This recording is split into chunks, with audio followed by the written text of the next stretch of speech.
Hello, everybody, and welcome to our first panel for Utah RemoteCon 2.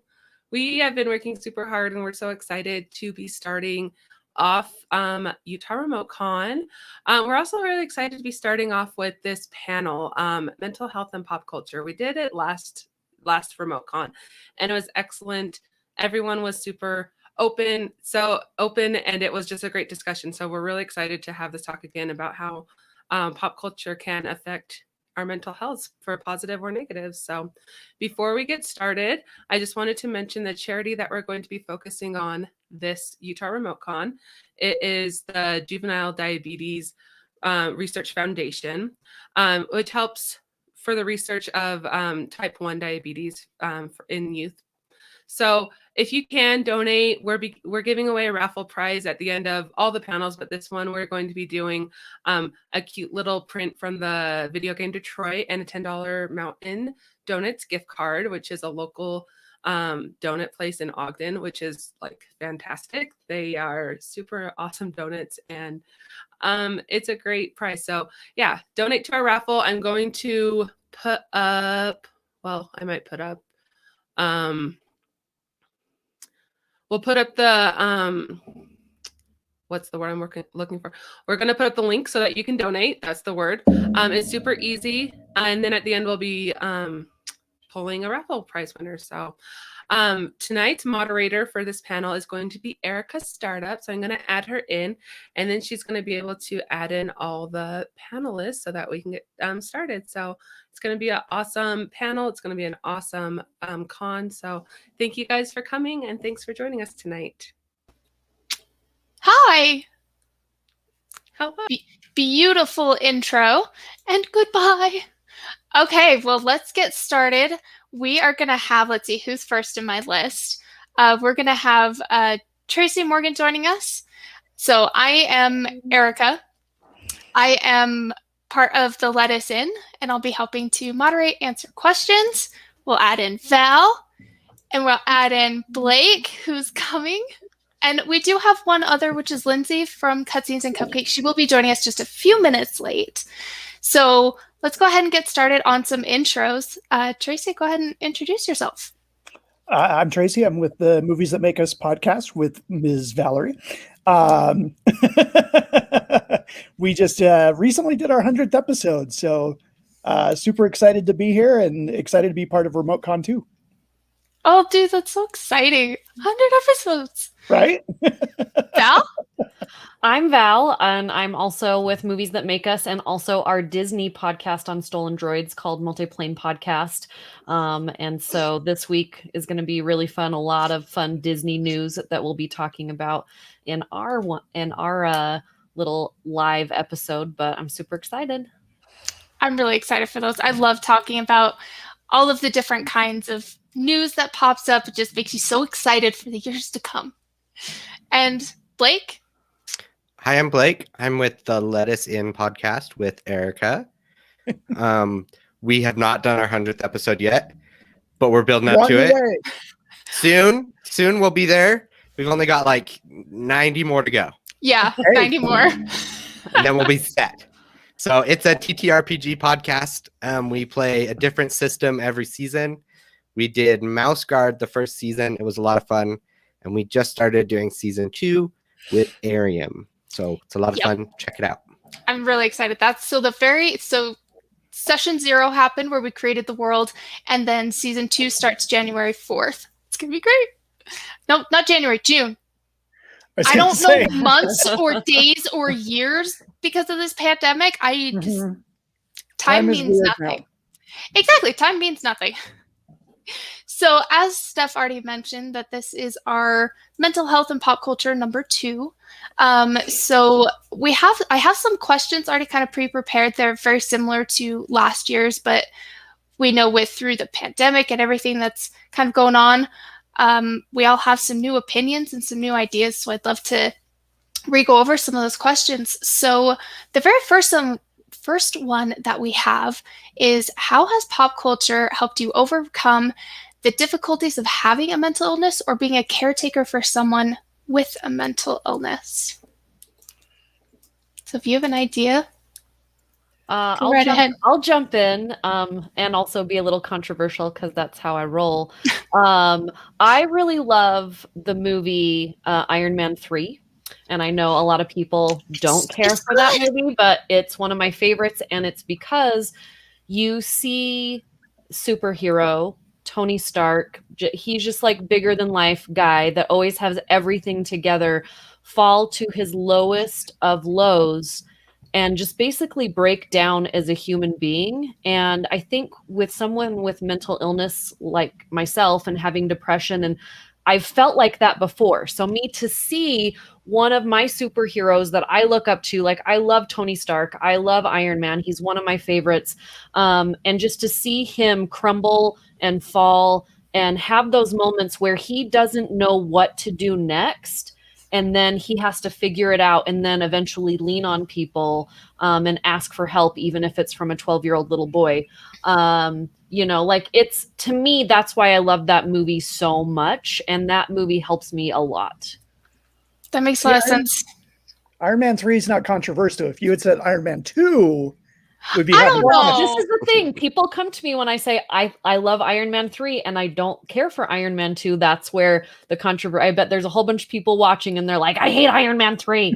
But that's why I like it. I agree with you. So there's moments, there's hidden gems and moments in there that I think are very human. And I think that's what Marvel does really well, is that they humanize their superheroes and put them in situations that we can relate to, even though they're not real. They feel so real for us. Yeah. I love that. Anybody else? Jake says Iron Man 3 is the worst. Jake doesn't know. I absolutely love Iron Man 3, and that was a really great comparison because it makes you connect to them in a deeper way and understand things. If you don't have a mental illness, helps you understand things in a different way. When he's having his panic attack, gets out of the car and has to lean up against it and try to calm down. It's so real. And sometimes you're just like, oh, wow, that really hits home. You lean to the person next to you. Hey, that's what it looks like. That's what it feels like. And they're like, oh, yeah. interesting. And he doesn't know what's going on. Like he runs outside, gets in his suit, and he's like, I think there's something wrong with me. And the machine's just like, you're having an anxiety attack. And he's like, well, I don't even understand what that is, So for somebody that started having those later in life,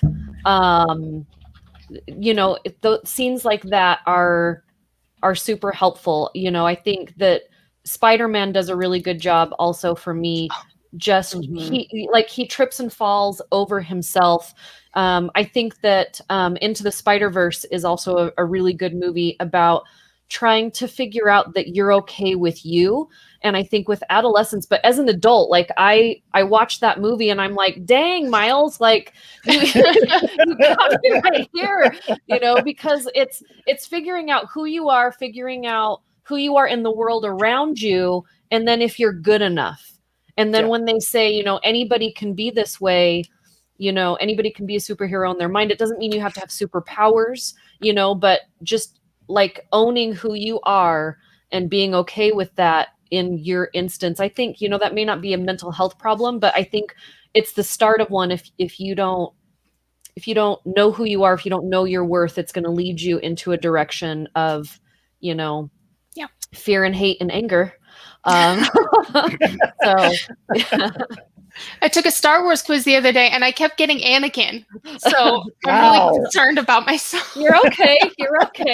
Hey, Anakin is better than Darth Vader. Yeah. That's a good point. Anakin is a good place to be. It's true. I love that. Well, and it's good that you bring up Spider-Man, because I was thinking about Far From Home, when he's essentially going through PTSD because he doesn't have a spider sense because of what happened, and having to move past it and realize that things are okay. It's just going to take some time. Yeah. I think Marvel is just, they're just top notch with everything. So the next question is, how has pop culture helped you overcome and understand stigmas against mental illness? Which we've kind of sort of already covered, but I'd love to go a little bit deeper. Well, I love Pixar films, and I think Pixar is a company that is not afraid of taking these things on. Like I've had a lot of friends who have younger kids who are like, after watching Inside Out with my kids, we can now have a discussion. And I'm going to add Lindsay to the stream real quick. Hi, Lindsay. Hey, Hi, sorry to Lindsay. interrupt. You're good. I made it. You're good. We were just on the question about understanding the stigmas, and Tracy was having a really good thought about Pixar. Oh, let's hear it. yeah, just with Inside Out, I mean, you've got like The Incredibles about, coming together as a family. There's so many different movies. You've got Up, which deals with so many heavy issues, childbirth and loneliness, and they just do such a good job of not being afraid of tackling the heavy aspects of it and making it so that me as a 46-year-old guy can still cry like a baby and be fine with that. Have you seen the Pixar short Float? It's on Yes. Disney Plus. Yes. Which I one's can't. I Float? watch that and I turn into a weeping man. It's the most pathetic thing, but it's so beautiful. It's about Oh, this one I haven't seen. It's about a dad with a little. Is it a little boy? Yeah. And for some reason, this little boy floats. Yeah. He just floats in the air, and the dad is terrified of this. And I think it's supposed to be like an allegory for like autism. It is. Or- Yeah, his son was Yeah. autistic. Yeah. Or is, excuse me. Yeah. And it's all about how you need to just let your kid be who they are, and love your kid for who they are. It's the most beautiful thing. If you haven't seen it, You'll go out cry and watch it the tonight. entire time. Like grab tissues because Great. like it seriously as a parent just made me bawl. Yeah. Yeah, because we all have those things. I think that, with the stigma going along with what you're talking about, a stigma is we usually bring those on ourselves, Yeah. especially if we have mental illness and then we see something going on with our kid or somebody that we love. We don't want them to be hurt by the outside world. So we almost make it worse sometimes. And in Float, he is trying to hide these wonderful things about his kids because people are looking at him weird and, doing all these things. And so your heart is breaking not only for the parent, but for the kid, because we've all been in that situation that we've just wanted to be accepted. We don't know what's wrong with us because we're just a kid, right?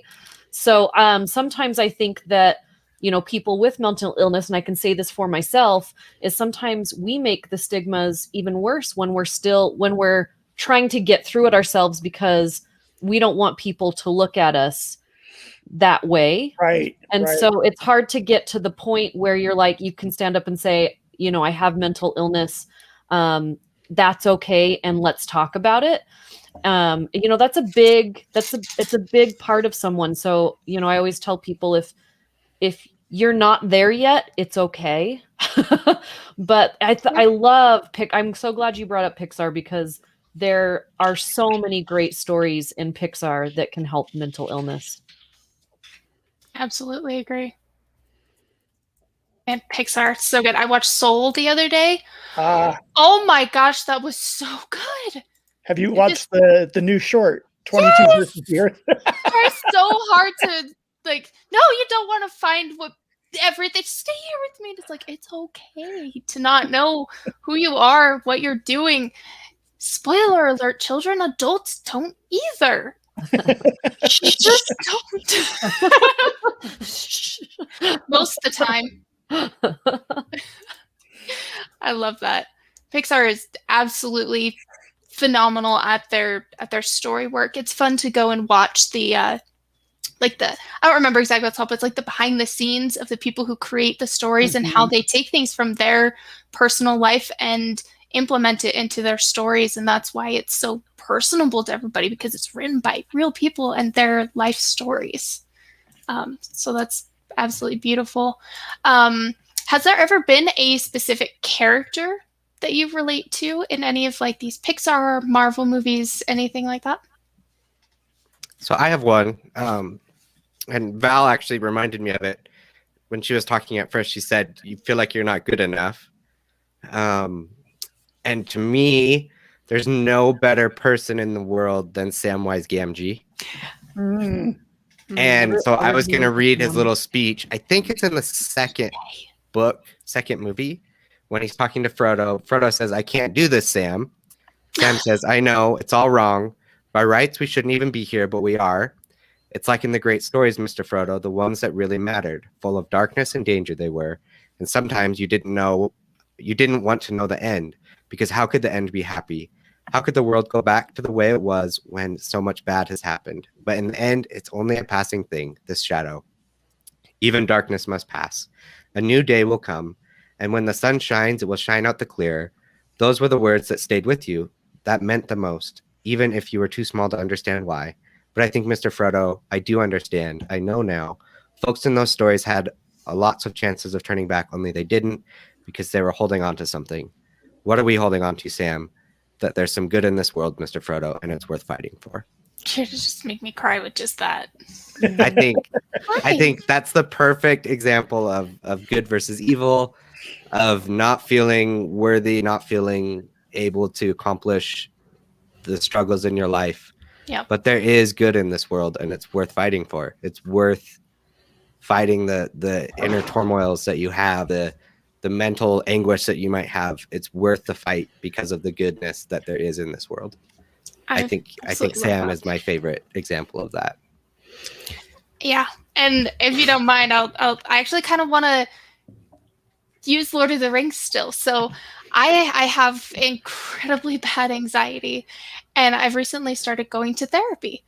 And I was talking with the therapist last week, and he's like, so have you by chance seen Lord of the Rings? And I was like,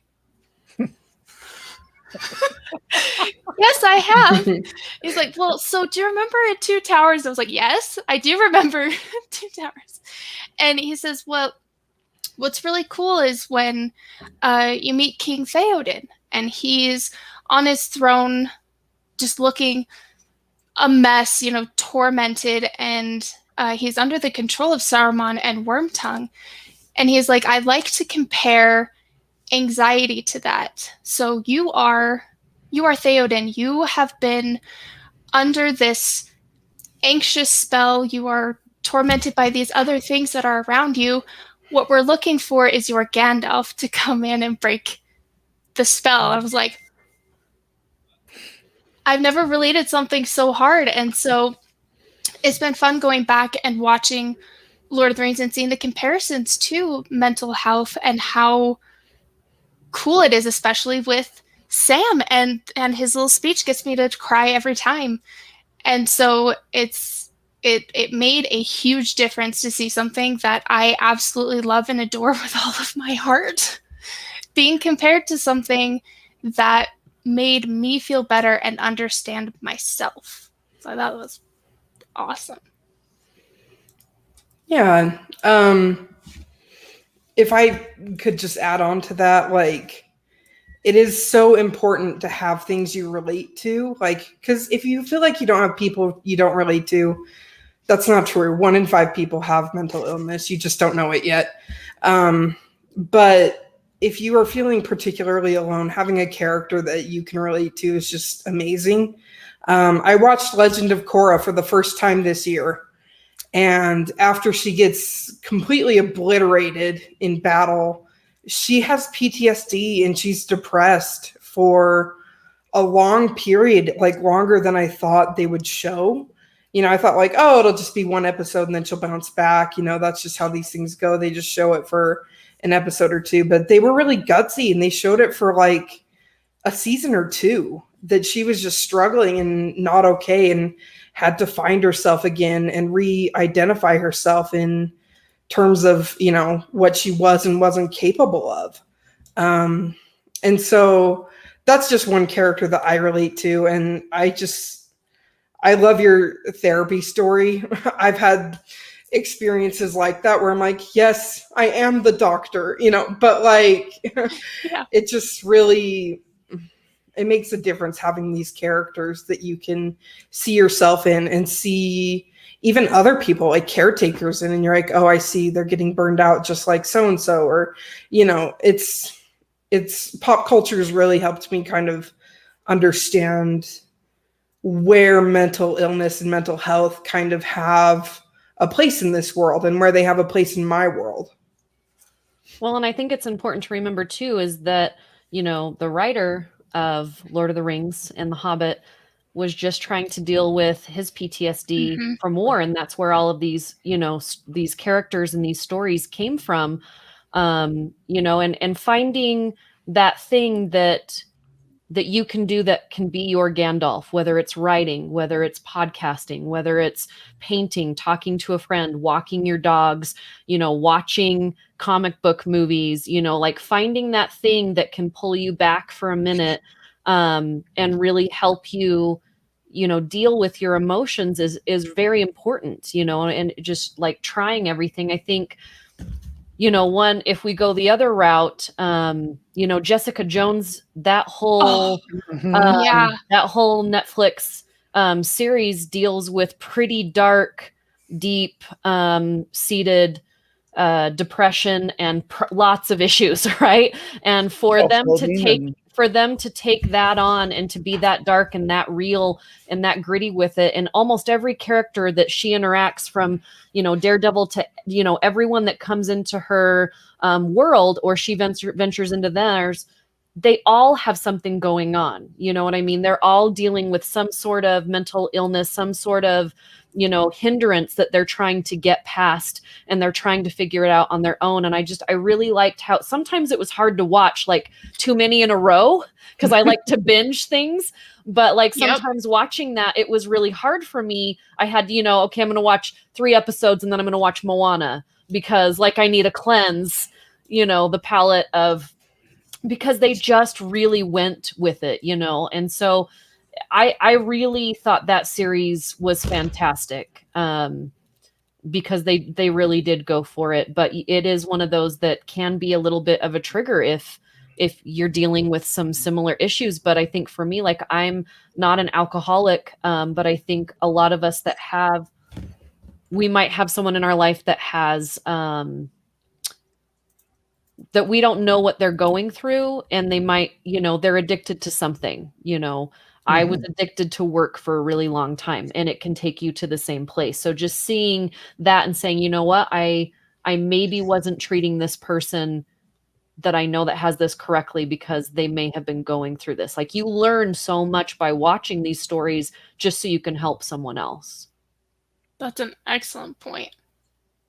I love that. I'm trying to find other characters that we hadn't thought of, because it's been a long time since I've seen Jessica Jones, and I had kind of forgotten about all of the stuff that they triggered, the PTSD, the abuse, the addictions, and the way they write it is just so beautifully dark. I can't think of any better way to say that. Tracy, do you have anybody? Just kind of diving back what Val was talking about a little bit earlier with the Marvel stuff. It's so great that we have these superhero pieces that can explore different issues. And so we've got Thor in Endgame, which so many people thought of as just a gag. And there's a lot to unpack with that character, who is going through grief and some of that self-loathing, and has let himself go. And he's just wanting to sit in his house and play video games with the other guys, and, tune out the world and not be what he is supposed to be. Excuse me. And then I loved all of WandaVision. I thought WandaVision was one of the best written and produced shows I've seen in a long time. And acted. With grief and loss and letting go of the past and moving on into the future. I thought that was phenomenal. Yeah. Oh man, that was such a beautifully done show, especially how they, even in real life, going back in her life and seeing where things started and how things progressed to lead her to where she is. That's how it is for mental illness and essentially some other traumas, is looking back and moving forward and seeing where those things got you to where you are, and how you can move past those, and how you can learn to live and love yourself, because you can't just magically get rid of depression or anxiety or addiction or anything, even if it is physical. Like in How to Train Your Dragon, he's lost his leg. Like it's not all the time physical. And it's great to know that you can learn to love yourself and others by seeing how it all comes together. So WandaVision is a fantastic. A fantastic one to compare it to. Let's see. So one of these other questions is, how has pop culture negatively impacted your mental health? I thought that was a good question.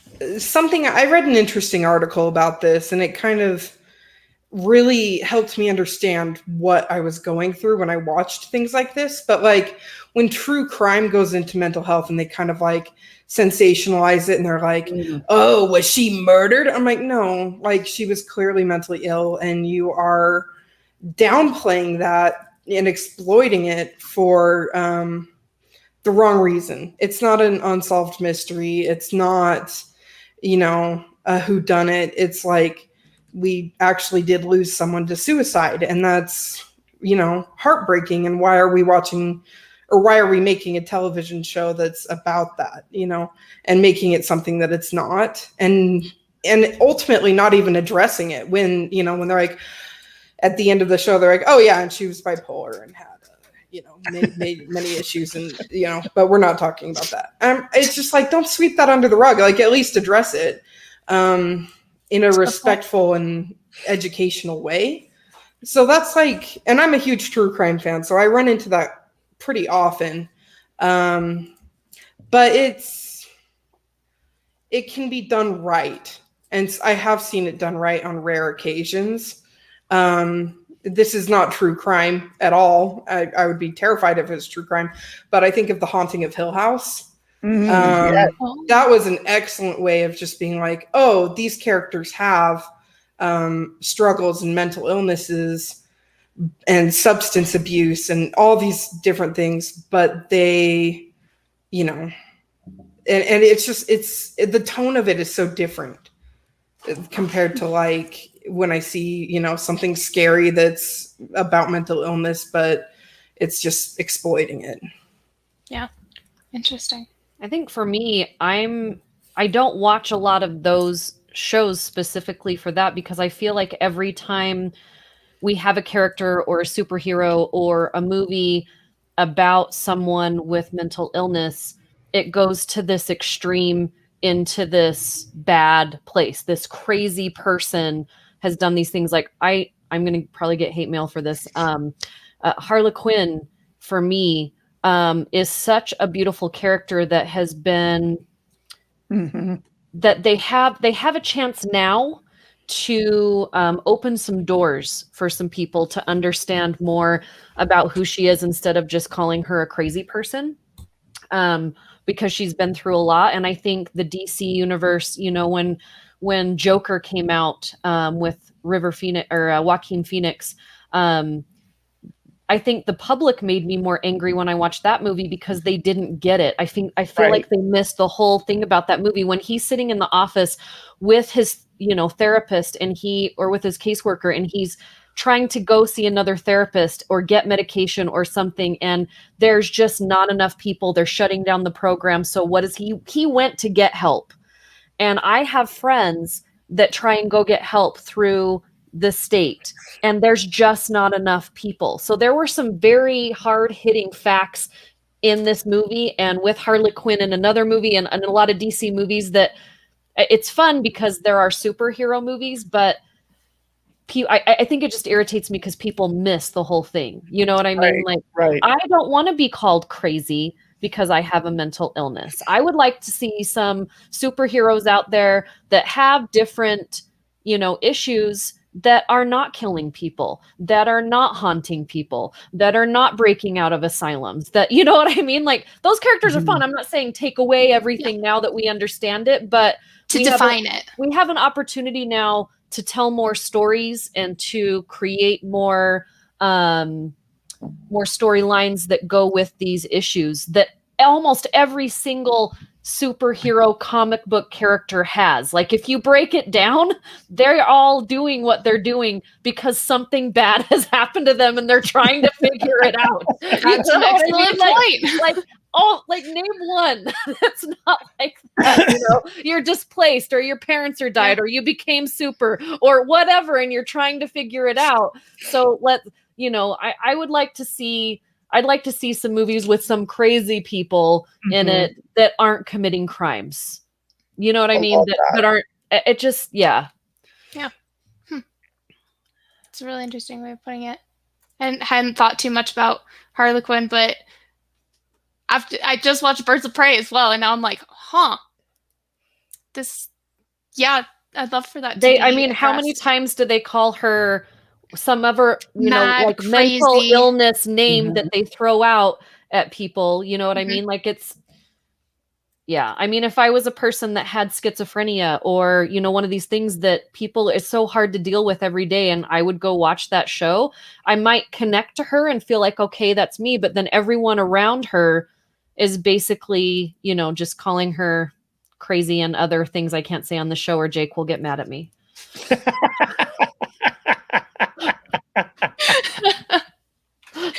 It's true.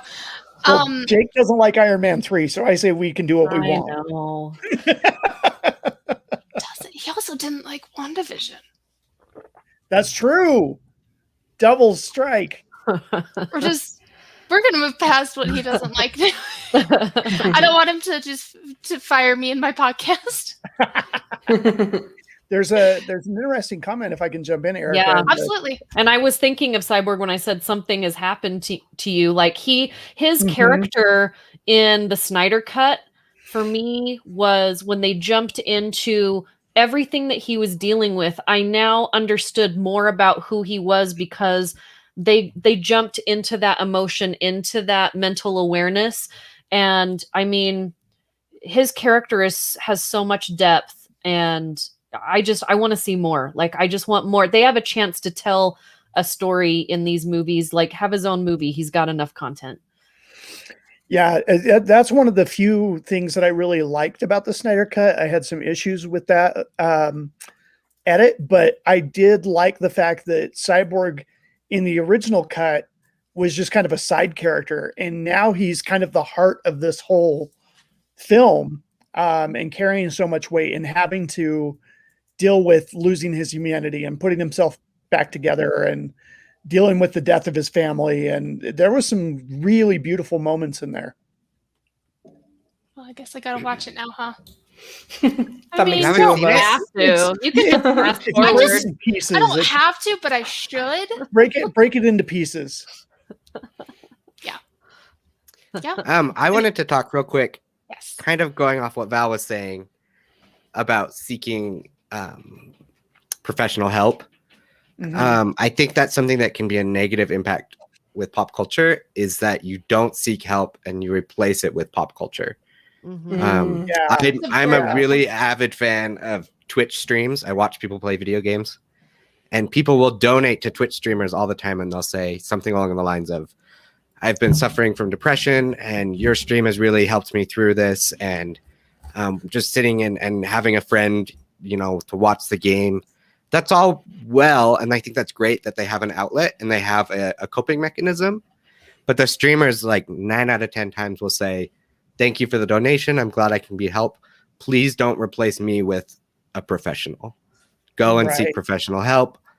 There's medication you can take. There's therapy you can do. There's counseling. There's so many outlets out there. And I think that's something that a lot of times we do is we escape in video games, or we escape in comic books or movies. We binge the movies, and we need to stop doing that and use those things as coping mechanisms, but also implement it with professional help. I think that's a really key thing that needs to be stated, is people need to seek help when they, and I get that it's difficult, I get that it's really hard. I get that there's limited resources, but keep trying, keep trying. Don't give up. Yeah. There's a lot of like free, like group things if you can't, afford to go to, a one-on-one. And I love that so much. Like I have 2 therapists. So, it's just like you have the moment where doing this helps me through my day. But at the end of the day, I also have to do the stuff my therapist told me.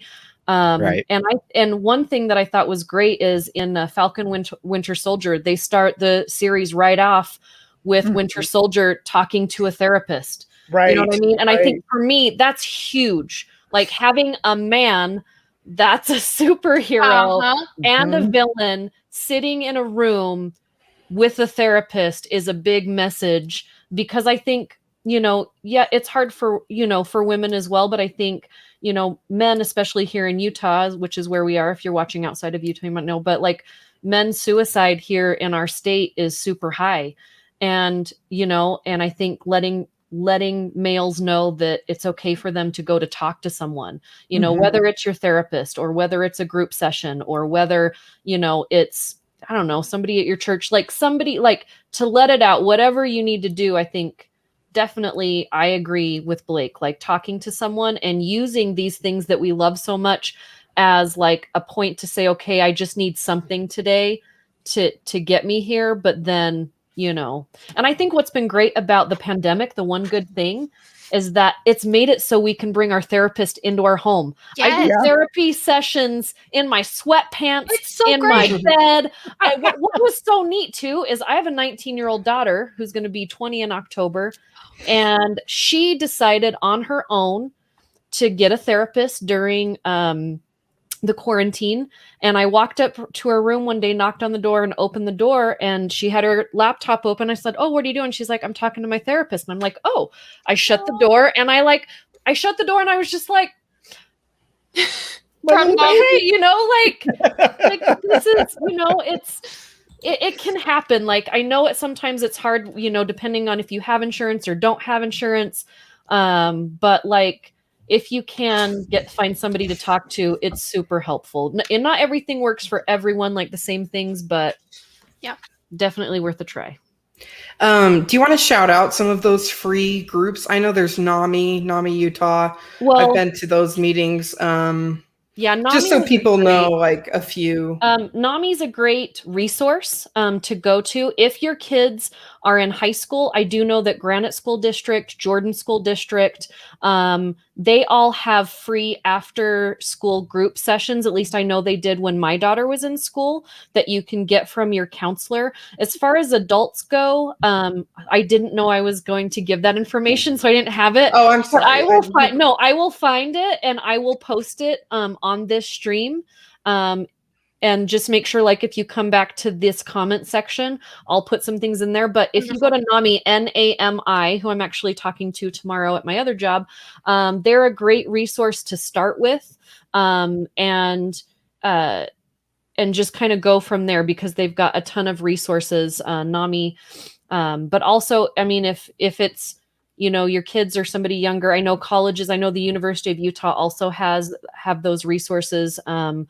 But I will find some adult ones and I will post the links below. Awesome. I just want to add real quick. If you're in college or live in a college town, check out your psychology department of that college. It saved my butt. I was having a psychotic breakdown and got into therapy. It was free or $5 a session. That's a great idea. So check it out for sure. It's significant, and there are resources there to help you. It's just a matter of finding them and being patient and getting into them. I know it's so hard when you're, it feels like you're on fire, but if you can find a way, just to get through until that session or until that doctor's appointment, it's worth it. Yeah. Well, I'd love to say thank you to Blake for starting this whole thing, because that is a fantastic point. And I'd also love to add on to that too, that medication is okay. I have severe ADHD, and I just cannot struggle, or I cannot function without my medication, or I struggle. And just because you need to take some form of medication does not mean that you are broken or something is missing. You are physically, like, some things just aren't firing properly, and your body needs help, and it is okay to accept that help in a medicated form if that is the route that you decide to go. That it is okay, and there's absolutely no shame in it.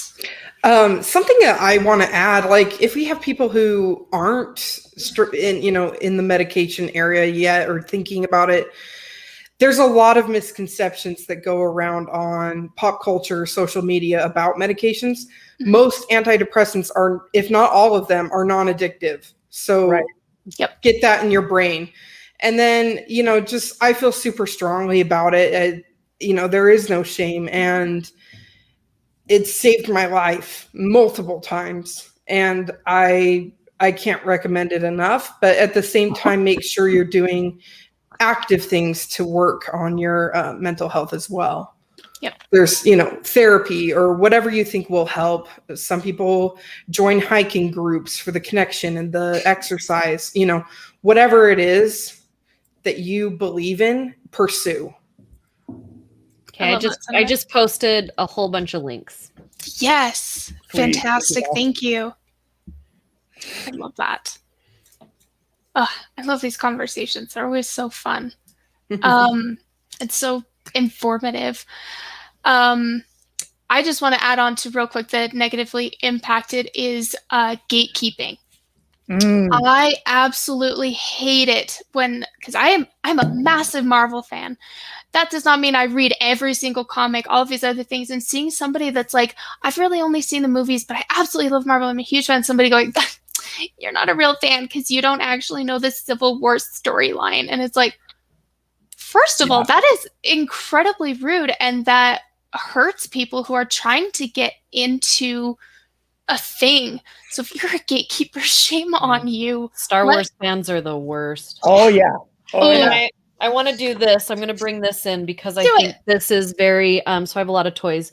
So this character in Star Wars, I think brought up a huge thing in bullying and mental awareness. And this is Rose. And Rose. When her character came into the Star Wars universe, and Star Wars fans obliterated her on social media, bullied her to the point where she had to shut off her social media. And this happens to regular people. This happens to kids in schools. This happens to, regular folks like us. But to see someone that I love these movies, and I am a fan, but I always tell people that I'm a Surface fan. Which is totally fine. I don't read all the comic books, but I watch all the movies, and I'm a Surface fan, and I'm okay with that. But for a fandom of people that probably were bullied when they were kids for liking these movies to come forward and bully someone off of the internet. I mean, this young girl that just got the best job of her life, now hates this job, what I mean? And so I think that took gatekeeping to like the worst level ever. And so, I think bullying and mental awareness go hand in hand, because sometimes I think, the bully is also suffering from it, and they're taking it out in the wrong way. So that always hurts me when people can't discern the difference between the actor and the character. That happened with Russell from Falcon and the Winter Soldier. That was just so awful to see. Like, let's just treat people with kindness, please. If you hate the character, that means they're doing a good job as an actor. Exactly. Yeah. That's how you know it's great. But so we're kind of starting to near towards the end. So I wanted to bring up one last question for us all to go through. What is one life lesson that you can leave with our watchers who are caretakers or have mental illness? I'll go first. There's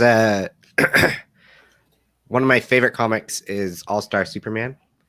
And in that comic, it's a long story, but essentially Superman gets overpowered and he's dying. And throughout the course of the book, he's doing all sorts of different feats and things like that he's trying to accomplish before he dies. and there's a page that's kind of out of place, but it's a really powerful page. And it's Superman has just fought this big battle, and then you turn the page and he's on top of a rooftop and he's holding a girl, and he says, "Your doctor really was late today." And you realize, oh my gosh, this girl was about to jump, and he holds her and he says, "You're stronger than you think you are." That is a beautiful comic, and I'm not a big comic guy, but I know that one, and yeah, bravo. So that would be my message: is you're stronger than you think you are. Just keep going, and get the help you need, and it'll be better. Yeah, I often will turn to music to help with my mental health, which we didn't talk about. It's a whole other genre that we could dive into, but without getting into too much detail because we're running late and everything, but a Rush song literally saved my life. I heard a song that just completely changed the trajectory of my life, and I'm here because of it. And one of the great lines in it is, "Everyone gets lost in the darkness. Dreamers turn to look at the stars. All of us do time in the gutters. Dreamers turn to look at the cars." And, there's always somebody out there willing to help you if you're willing to reach out. For me, it's I want to go to Doctor Strange for a minute because 5 years ago, I was one of those people that I didn't understand mental illness or depression. I was like, I'm here, I'm working, leave your stuff at home, come to work, be here. I'm working this many hours a day. My mom died 3 days ago. I'm still at work. I don't understand why you can't be here, right? And I think with Doctor Strange, I think a lot of people go through life like him. They're busy. They're here with these shades on, and then something happens to you or to someone that you love. For him, it was him. Like his whole world, everything that was him crashed down, boom, and then he had to rebuild himself, and then he realized, oh, there's this big world around me with other people in it. And so if you're somebody that doesn't understand mental illness, doesn't understand anxiety, doesn't understand depression, ask questions, because it's not that easy for someone to explain it. But if you come to me and say, I don't understand why some days you can't get out of bed and function, like, can you tell me how that feels, just for them wanting to know instead of dismissing it as me being lazy, as me making excuses. I feel like Doctor Strange is a great a movie to kind of exemplar that, is seeing outside of yourself and maybe trying to empathize with somebody else's situation. Doctor Strange is a great one. It is a great one. And that's why he's one of my favorites. For me, it would be just take care of yourself. Sorry. I say this to every client that I have when they leave my job. I work at a recovery center. Sorry, I'm super emotional because I'm leaving this beautiful. job. But I say it to everyone because it's so true. The first thing that you lose is taking care of yourself, like little things like taking a shower or, doing the dishes. And when you lose that, it just gets worse and worse. So just know, people, that it's okay to have dirty dishes. It's okay to not have showered. It's okay to be in bed all day. There's nothing wrong with you. You just need to work out, whatever's going on in your brain or whatever chemical problem there is in your brain. It's not your fault. Just love yourself and, keep working on it. It gets better. That was so beautiful. That leads perfectly into what I wanted to leave everybody with, was self-care. I have a superhero complex to the point where I neglected self-care. And when I did something for myself, I felt selfish because I wanted to care for other people so bad. But know that it is okay to take a moment for yourself. And exactly like Lindsey was saying, it's okay to take that day, lay in bed, just relax, allow yourself to feel these things, and realize what your brain is going through, say, okay, this is what happens. This is how I need to take care of myself. And it's going to look different for everybody, but find that for yourself. Find that happy medium and a way to love yourself, because it's hard, but it's a beautiful process. You guys, that was such a good panel. Sorry, we're sharing a setup tonight because my other audio isn't working. But I love that panel. You guys are so super awesome. And thank you for being so open and for sharing what you've been going through. And I mean, this pandemic has been crazy bananas for a lot of us. So I think that your words have been super helpful. Anyways, we've raised about $230. It's like we've had one panel. So heck, yes. I'm super excited. The raffle prize, like I said, is going to be a cute print from Detroit, with Detroit Become Human, which is a super fun PS PlayStation game. It's so good if you haven't played it. Also, like, I feel like there's a lot of stages of mental health and grief and things in that game too, which is why I kind of chose it for this panel. Plus a gift card for donuts, some of the best donuts in Utah. And the winner for that is going to be Robert Neal. Congratulations. Ooh. So we'll be in contact with you, or if you've been watching, get in contact with us. Anyways, we'll get it to you no matter what. He just commented, and Robert, I expect you to share your donuts. Yes, exactly.